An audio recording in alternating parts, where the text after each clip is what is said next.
la semaine prochaine dans Parlons de livres.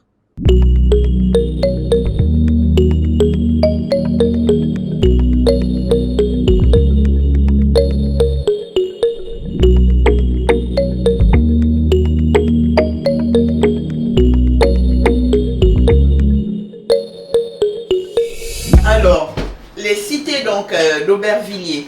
Vous décrivez évidemment ces cités grises, hideuses, vous dites les grands ensembles. Ah oui, c'était les cités, De c'était les grands grands ensembles, ensembles, voilà. les grands ensembles. Mhm. Et on les appelait souvent, nous c'était les 800, moi j'habitais dans les 800. 800. Il y avait aussi 4000 à la Courneuve, voilà, c'était, Ouais. ça donnait le volume de la cité, quoi. Mhm. C'était les 4000, c'était les 4000 logements, les 800, c'était les 800 logements, etc.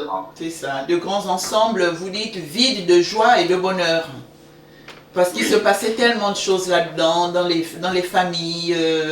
Je voyais avec mes yeux d'enfant, hein. Oui, C'était c'est ça aussi. la souffrance que je ressentais en tant qu'enfant. Alors après, en tant qu'adulte, bien sûr, le regard peut être Le regard, différent. c'est On vrai. s'aperçoit que dans ces grands ensembles, dans les cités, il y a beaucoup d'entraide aussi, il y a des associations de soutien, enfin il y a plein de choses qui existent qui sont positives, et heureusement. Mais moi, vu des yeux d'un enfant qui a grandi là-dedans, personnellement, j'en souffrais beaucoup. Voilà, donc c'était une histoire racontée par Vincent. Vincent qui est un petit enfant. Oui, c'est ça. Vincent, à l'époque, dit on survit dans ces grands ensembles, tout ça.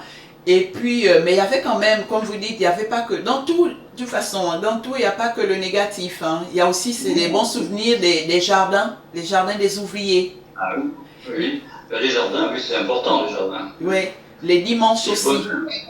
Les dimanches. C'est bonheur pour beaucoup de gens, bien sûr. Oui. Le dimanche, c'était le jour de fête, le jour de retrouvailles.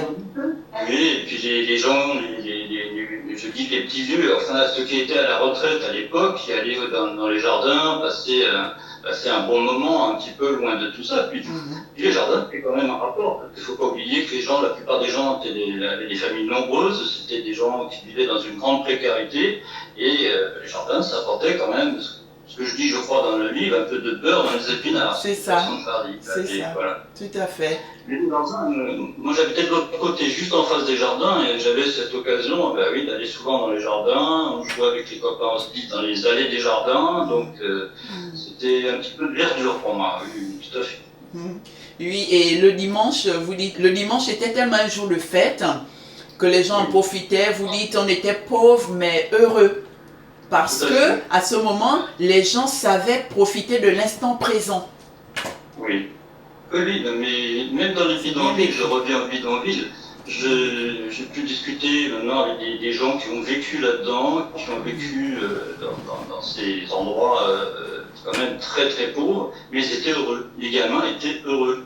Ils avaient peu de choses pour jouer, hein. Les cajots, on faisait des roues qu'on collait dessus, etc.